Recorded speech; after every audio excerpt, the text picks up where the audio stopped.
हरे कृष्णा। सही भक्तों का स्वागत है आज की चैतन्य चैतन्यमित क्लास में। जय जय श्री चैतन्य जय नित्यानंदा, जय द्वैत चंद्र जय गौर भक्त वृंदा। जय जय श्री चैतन्य जय नित्यानंदा, जय द्वैत चंद्र जय गौर भक्त वृंदा। नमो विष्णुपादाय कृष्णपृष्ठाय भूतले श्रीमते भक्तिवेदांत स्वामिनि इति नामिने। नमस्ते सारस्वते देवे गौरवाणी प्रचारिणे निर्विशेष शून्यवादी पश्चात देश तारिणे। हरे कृष्ण। किसी को याद है कि चैतन्य महाप्रभु की जब फैमिली के बारे में बताया गया था तो कौन किस किस के नाम बताए गए थे? चैतन्य महाप्रभु के पिता का नाम बताओ।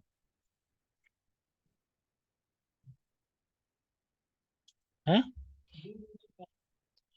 क्या याद नहीं है? क्या नाम है? खूब तो बताया था ना। हाँ, इतनी दूर बैठ गए हो, नाम बताओ चैतन्य महाप्रभु के पिता का।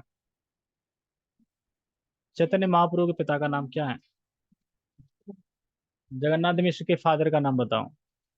क्यों नहीं बता पाएंगे? अभी तो क्लास में सुना था। नाम ही भूला। अच्छा, उपेंद्र मिश्र था। ठीक है। और वो कहाँ बात करते थे? ये तो किसी को भी पूछ ले, इससे तो हम बता सकते हैं। कहाँ बात करते थे? हाँ, पता है ना कि नदिया में नदिया बिहारी, नदिया बिहारी गौर हरी। तो बहुत इजी था। 61 नंबर में श्लोक को पढ़ रहे थे कि राड देश जन्मेला ठाकुर नित्यानंदा, गंगादास पंडित गुप्त मुरारी मुकुंदा। तो जो राड देश उसको बोलते हैं जहाँ गंगा नहीं बहती है, जन्मेला ठाकुर नित्यानंद, वहाँ नित्यानंद नित्यानंद ठाकुर ने जन्म लिया। और गंगादास पंडित, गुप्त, मुरारी, मुरारी गुप्त और मुकुंद, कितने लोगों ने? चार लोगों ने। चार लोगों ने जन्म लिया राड देश में। तो यहाँ पे अब चैतन्य वो सॉरी नित्यानंद प्रभु की लीला का वर्णन है तात्पर्य में। तो वही हम पढ़ते हैं। ठीक है। राड देश बंगाल का वह भाग है जहाँ गंगा दिखाई नहीं पड़ती। उसी राड देश में नित्यानंद प्रभु, गंगादास पंडित, मुरारी गुप्त तथा मुकुंद ने जन्म लिया।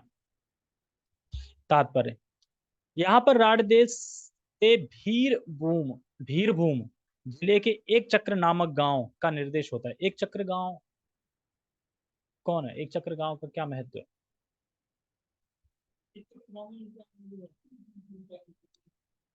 हाँ, एक चक्र गांव नामक गांव हमें मिला था। हमें मिला था एक चक्र गांव। एक चक्र गांव। और ये जो लीला है ना, ये उधर है वर्धमान, हम आए थे ना, वर्धमान की तरफ है। तुम्हें कैसे पता? नहीं, ये तो ऐसे हाँ बोला ना जैसे आपको ये पता है कि हाँ ये वर्धमान की तरफ है ये लिए।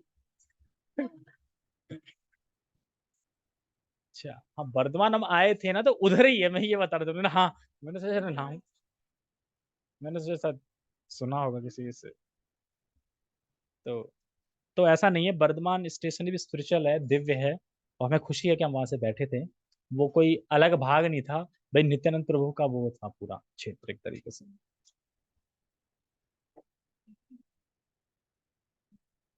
तो यहाँ पे इस तात्पर्य में बताया जाएगा कि जो नित्यानंद प्रभु के सेवित विग्रह थे, मतलब नित्यानंद प्रभु ने जो जिसकी नित्यानंद प्रभु सेवा करते थे या नित्यानंद प्रभु ने स्थापित करे थे, वो हैं बाका राय।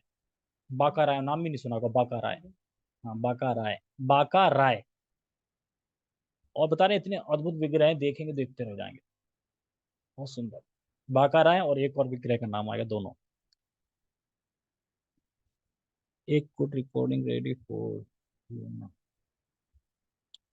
यहाँ पर राड देश से भीरभूम जिले के एक चक्र नामक गांव का निर्देश होता है जो बर्दवान के आगे है। वर्धमान रेलवे स्टेशन के बाद एक दूसरी शाखा लाइन है जो पूर्वी रेलवे में लूप लाइन कहलाती है। उसी में मल्लारपुर नामक मल्लारपुर नाम का एक रेलवे स्टेशन है। तो जो वहीं से एक लाइन और फूटी है। वर्धमान स्टेशन से। तो और उस लाइन में एक मल्लारपुर नाम का एक रेलवे स्टेशन है, ठीक है, मल्लारपुर। हो सकता है वहां पे शटल चलती होगी ना, लोकल गाड़ी। हाँ। इस स्टेशन से 8 मील पूर्व की ओर एक चक्र गांव अब भी स्थित है। अब देखो अपन कितने पास में थे एक चक्र गांव के, 8 मील, 8 किलोमीटर वहां से ये मल्लारपुर से। और मल्लारपुर होगा कुछ किलोमीटर वहां से, वर्धमान से। हो सकता है मल्लारपुर मिला हो बीच में तुमको, है ना, रास्ते में मिला हो जाते समय। हम तो सो रहे थे ना, बेहोश होके। नहीं मैं नहीं सो रहा था, और कोई कौन कौन सो रहा था। हाँ सो रहे थे बेहोश होके, माला कर रहे थे। हाँ, या तो फिर माला से हाथ ही हटा लो, माला चल रही है। हाँ। इतने फटाफट नींद आती सुबह के टाइम, सतोगुण के टाइम। हाँ? और देखो ना कितना फर्क है। और जब अगर नहीं आते, भक्तों के साथ में जा रहे होते तो नींद नहीं आ रही होती, है ना। तो चल रहे होते को उत्साह से ताली बजाते हुए, नित्य कीर्तन करते हुए, है ना, अच्छे से। तो इसी होता है संघ का प्रभाव। जैसे आज ही मैं छोटी सी कथा सुन रहा था, उसमें किसी ने क्वेश्चन किया था कि जो जो अहंकार की बात करी प्रभु ने, आपने, जो भक्त होते हैं जब हरे कृष्ण कीर्तन में जब नाचते हैं तो उसमें जो पसीना आता है, उस पसीने से सारा उनका अहंकार, उनके पाप धुल जाते हैं। ठीक है, समझ में आ गया। लेकिन जो अभक्त हैं वो, उनका अहंकार कैसे खत्म होगा? वो तो नहीं नाचते ना। तो प्रभु जी ने बोला तो नचाओ। और नचाओ क्या, कैसे नचाएं? कीर्तन में लाओ। कीर्तन में कैसे लाए? वो तो इस्कॉन नहीं आने को तैयार है, कीर्तन में कैसे लाए, कथा कीर्तन में कैसे लाए? तो प्रभु ने फिर क्या जवाब दिया होगा? हाँ आप नहीं जा सकते, उनके घर पे कीर्तन करो और वहां पे नचा के वहां पसीना निकाल दो, और पसीना निकाल के अहंकार खत्म करो उनको। तो इसको एग्जाम्पल में कैसे समझा सकते हैं? डॉक्टर सुन लिया क्या? समझा बात? डॉक्टर के उससे समझा सकते हैं कि जब हम थोड़े बीमार होते हैं तो कहाँ जाते हैं? डॉक्टर के पास जाते हैं। लेकिन ज्यादा बीमार होते हैं तो फिर डॉक्टर हमारे पास आता है। तो इसी तरीके से ये भौतिकतावादी हैं, जो अभक्त हैं, वो बहुत ज्यादा बीमार हैं, इसलिए डॉक्टर को उनके पास जाना पड़ेगा। डॉक्टर क्या है? हरे कृष्ण महामंत्र। एक ने और क्वेश्चन किया था बहुत अच्छा, वो भी मैं डालूंगा, कि राम भक्त बोलते हैं हरे राम से स्टार्ट होना चाहिए मंत्र, और कृष्ण भक्त बोलते हैं हरे कृष्ण से होना चाहिए। कहते हैं हरे राम नहीं, हरे कृष्ण, हरे राम लड़ते रहते हैं इसी में, क्या करना चाहिए? प्रभु जी ने बोला हम समझाते हैं आपको। रसगुल्ला लाइए। अब रसगुल्ला को कहीं से भी खाइए, क्या अलग स्वाद आएगा? अब मैं खा रहा हूँ रसगुल्ला को उत्तर की दिशा से, कचक खा लिया। अब मैं खा रहा हूँ पूर्व की दिशा से, कचक खा लिया।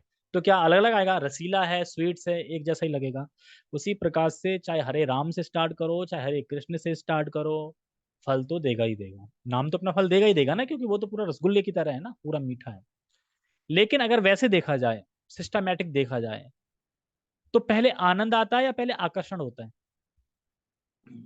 पहले अटैचमेंट होता है या फिर पहले आनंद आता है? तो कृष्ण नाम किसका सूचक है? कृष्ण करते, कृष्ण नाम करता आकर्षण करता है। तो हम जब बोलते हैं हरे कृष्ण, तो बोलते हैं हे कृष्ण, हे राधा रानी, हमारा आकर्षण हो प्रभु से, मतलब आकर्षण हो कृष्ण से, आकर्षण हो हमारा, इस तरीके से बोलते हैं। और आकर्षण जब हो जाएगा तभी तो आनंद आएगा। फिर हरे राम राम राम हरे हरे।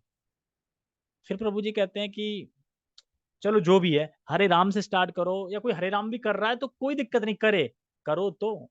लेकिन वो तो लड़ने में लगे हैं, हरे कृष्ण हरे राम, हरे कृष्ण नहीं, हरे कृष्ण हरे राम, ऐसे करके। भाई लड़ो मत, करो तो, कुछ तो करो। तो इस प्रकार से कब कर पाएंगे? जब भक्तों का संग होगा। तो हम ये क्यों सब कहाँ आ गए थे? हाँ नींद की वजह से, कि नहीं, नींद की वजह से आ गए थे। हम बस में जा रहे थे, तो बस में हो सकता है कि ये मल्लारपुर नाम का गांव मिले आपको। उनको पता होगा जो रहते हैं ना मल्लारपुर, किधर है। एक चक्र गांव भी स्थित है। यह गांव उत्तर से दक्षिण तक लगभग 8 मील के क्षेत्रफल में फैला हुआ है, 8 किलोमीटर। वीरचंद्रपुर तथा वीरभद्रपुर नामक अन्य गांव इसी गांव के क्षेत्र में बसे हैं। वीरभद्र गोस्वामी के पवित्र नाम के सम्मान में ये स्थान वीरचंद्रपुर वीरचंद्रपुर तथा वीरभद्रपुर के नाम से विख्यात है। बंगला वर्ष 1331 यानी 1924 ईस्वी में एक चक्र गांव के मंदिर पर बिजली गिर गई, बिजली गिर गई। अतः यह मंदिर अब भग्न अवस्था में है। इसके पहले इस स्थान पर ऐसी कोई दुर्घटना नहीं हुई थी। इस मंदिर के भीतर श्री नित्यानंद प्रभु द्वारा स्थापित श्री कृष्ण के विग्रह हैं। इन विग्रह का नाम है बखिम राय। क्या नाम है? बकीम राय या बाका राय। तो सोचो कैसे कैसे कृष्ण होंगे, बाका राय, बाका बाका बाका बोलते हैं वहां पे, बड़ा फेमस होंगे बाका राय। हमें अजीब सा नाम लग रहा है ना सुनने में, क्योंकि वो बंगला के है ना, तो बाका राय। बकीम राय के दाहिनी ओर जानवा की और बाई ओर श्रीमती राधा रानी के विग्रह हैं। जानवी कौन है? जानवी माता कौन?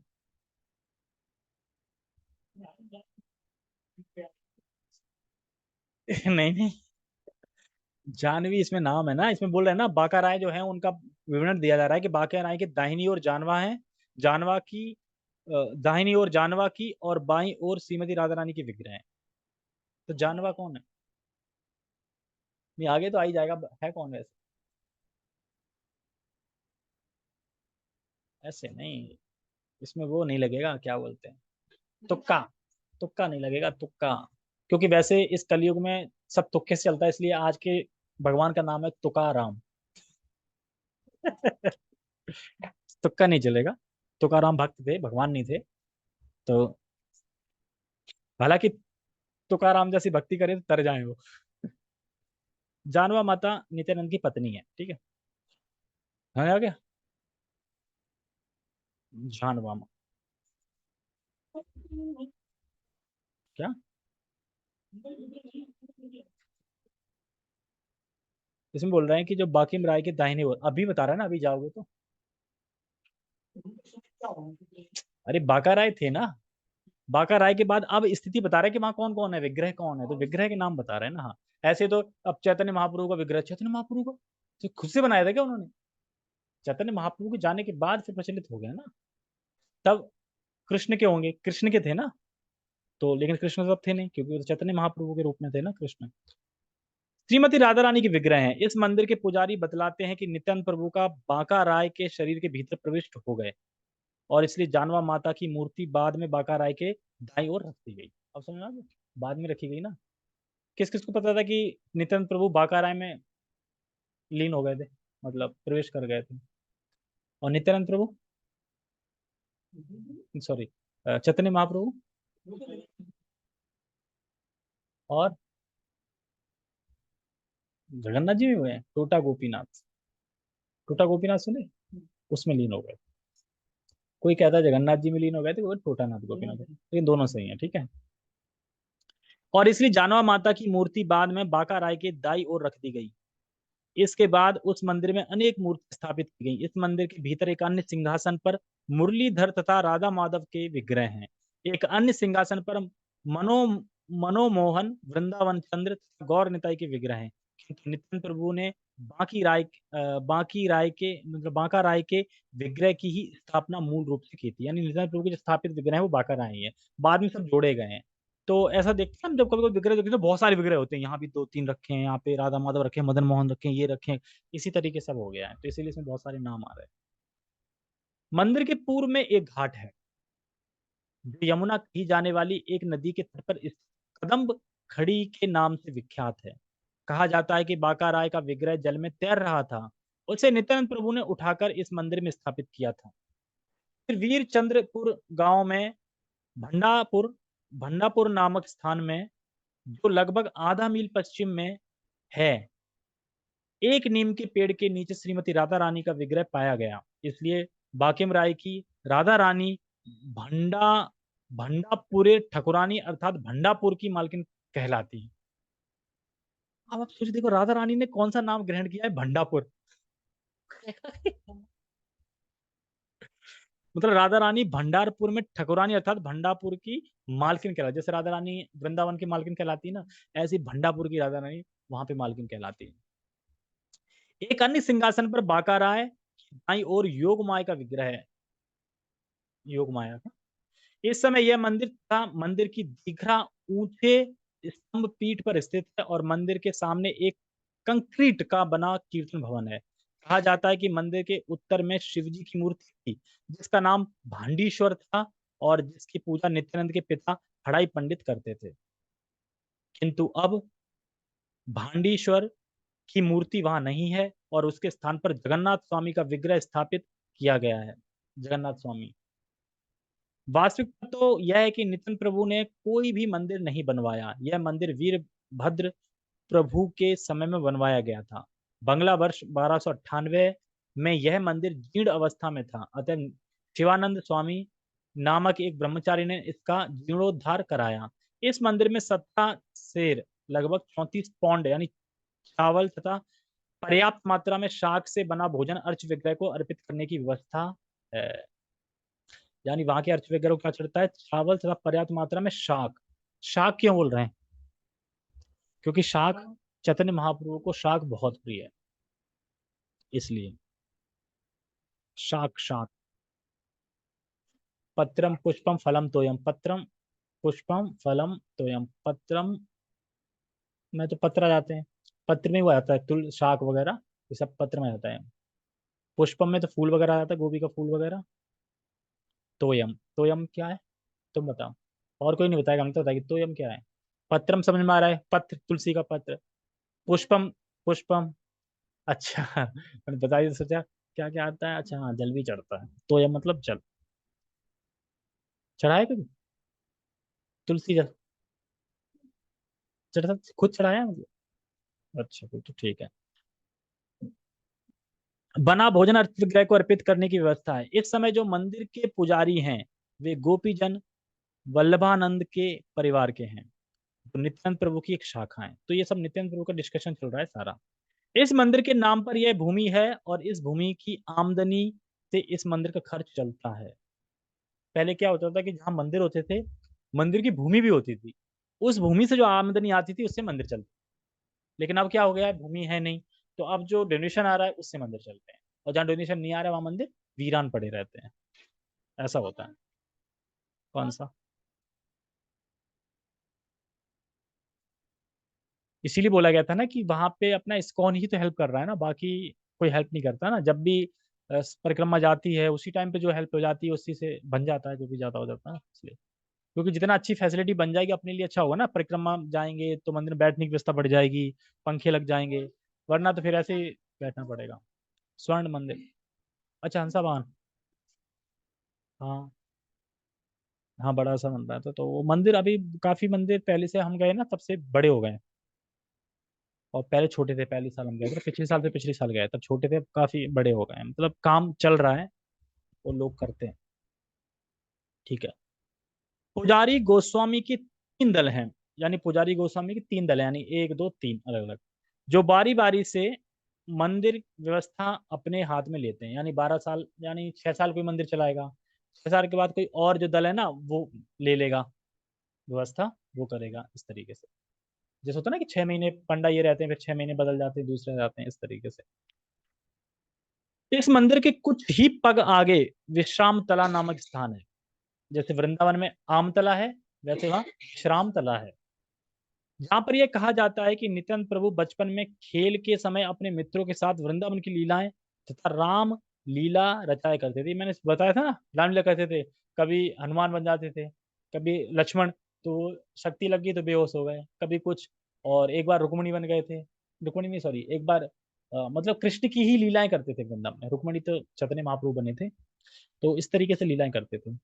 मंदिर के निकट आम लीत आमलीतता मतलब इमली तला नामक स्थान है, जिसका यह नाम इसलिए पड़ा क्योंकि वहां एक विशाल इमली का वृक्ष है। नेड़ादि संप्रदाय के अनुसार वीरभद्र प्रभु ने 1200 नेड़ाओं, बौद्ध यानी भिक्षुओं की सहायता से एक महान सरोवर खुदवाया। जिस भिक्षुओं, बौद्ध मिच्छुओं, मिच्छू लिखा है इसमें तो, मिच्छुओं, भिक्षु नहीं लिखा, मिच्छुओं की सहायता, नेड़ाओं कुछ वर्ड होता होगा बंगाल का, बौद्ध मिच्छू की सहायता से एक महान सरोवर खुदवाया जिसका नाम श्वेत गंगा है। मंदिर के बाहर गोस्वामियों की समाधियां हैं और एक छोटी सी नदी है जिसका नाम मोडेश्वर है, जिसे यमुना का जल कहा जाता है। तो यानी यमुना वहां भी, वृंदावन में तो वहां भी होंगी, यानी एक मिनी वृंदावन चल रहा है नित्यानंद प्रभु का अपना अलग ही है ना, चैतन्य महाप्रभु का तो है ही। जिसे यमुना का जल कहा जाता है। इस छोटी सी नदी से आधे मील की दूरी पर नित्यानंद प्रभु का जन्म स्थान है। ऐसा लगता है कि मंदिर के सामने एक विशाल कीर्तन भवन था, किंतु बाद में वह खंडर हो गया और अब यह बरगद के पेड़ से ढक गया है। बाद में एक मंदिर बनवा दिया गया जिसके भीतर गौर नित्यानंद के विग्रह विद्यमान हैं। यह मंदिर स्वर्गीय प्रसन्न कुमार कारफर्मा द्वारा बनवाया गया था। उनकी स्मृति में एक पत्थर बंगला वर्ष 1323 वैशाख अप्रैल मई में लगवाया गया था। जिस स्थान में नित्यानंद प्रभु प्रकट हुए वह गर्भवास कहलाता है। वहां के मंदिर में पुजारी वहां के मंदिर के पुजारी जारी रखने के लिए मंदिर के साथ लगी 43 बीघा जमीन 14 एकड़ यानी 43 बीघा नहीं 14 एकड़ आवंटित की आवंटित की गई है। इसमें से दिनाजपुर के महाराज के द्वारा दी गई भूमि 20 बीघे लगभग 6.5 एकड़। हम क्या पढ़ रहे हैं 20 बीघा, ये भी कृष्ण कथा ही है सब। कहा जाता है कि गर्भवास नामक स्थान के निकट हड़ाई पंडित एक प्राथमिक पाठशाला चलाते। हड़ाई पंडित कौन है? हाँ, हड़ाई पंडित कौन? और पीछे बैठ जाओ वहां कमरा में जाके। हाँ हेमलता, हड़ाई पंडित कौन है? अभी तो पढ़ा था मैंने। हाँ।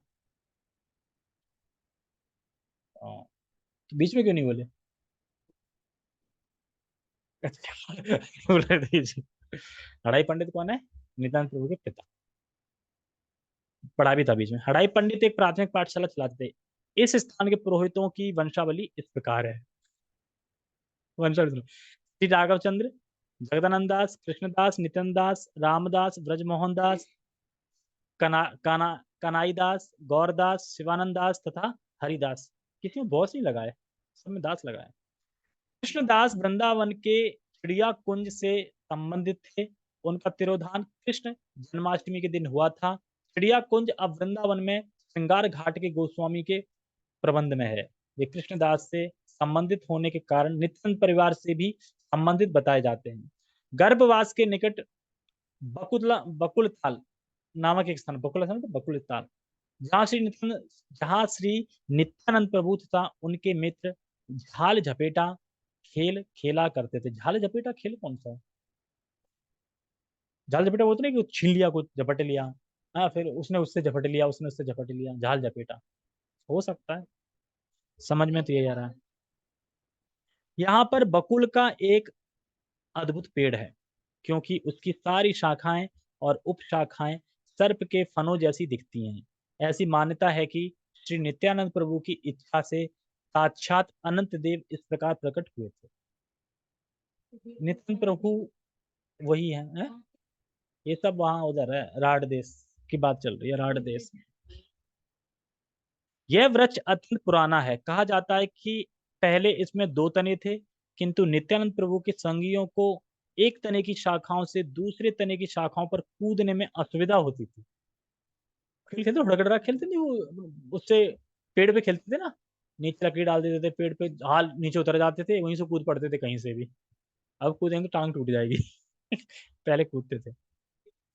हाँ, नीचे नीचे शाखाओं पर कूदने में असुविधा होती थी, इसलिए नित्यानंद प्रभु ने कृपा करके दोनों तनों को मिलाकर एक कर दिया था। यानी भगवान ने भी सारे यही खेल खेले जो हम बचपन में खेलते थे ना।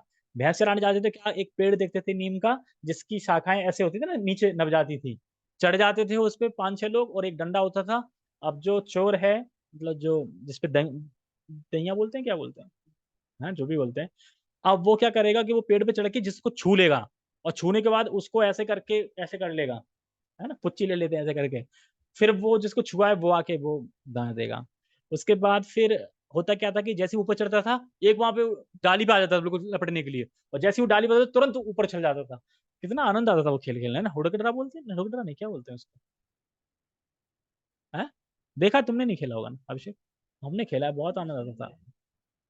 तो बहुत अच्छा खेलता होता था कि तहसील था ना, तहसील गांव में वो ज्यादा खेलता था ना उस टाइम पे, सब लोग खेलते थे। और एक वो भी खेलते थे टेनिस का, बॉल का ऐसे करके।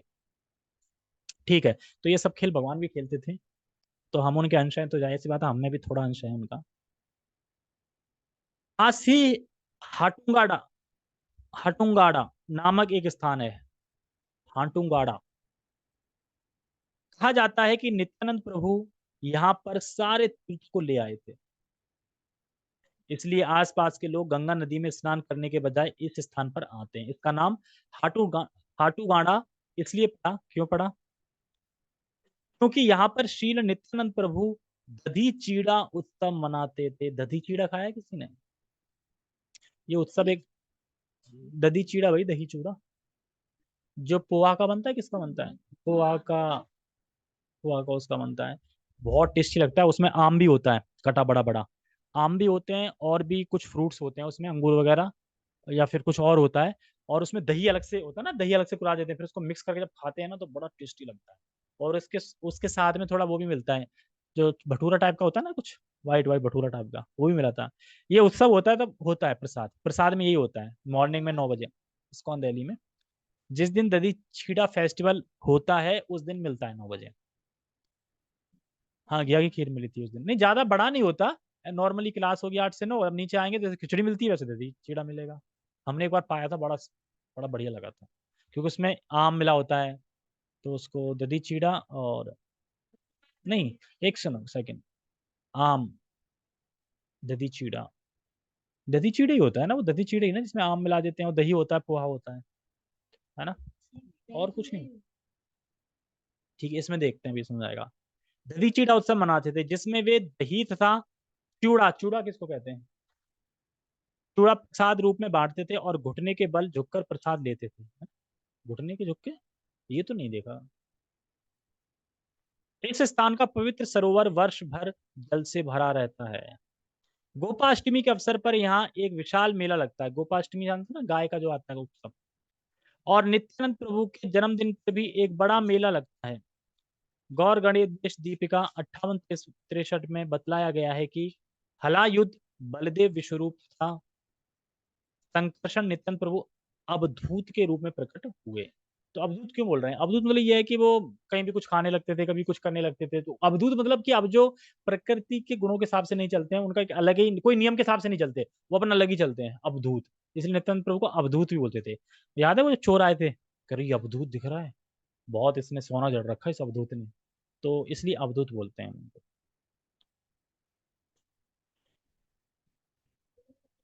ठीक है, तो बहुत बहुत सभी का धन्यवाद। हम ज्यादा नहीं लंबा करेंगे, क्योंकि सभी लोग थक चुके हैं। जगत गुरु शिल प्रभुपाद की जय। श्री चैतन्य चरितमृत की जय। निताय निताय गौर प्रेमानंदे। हरे कृष्णा।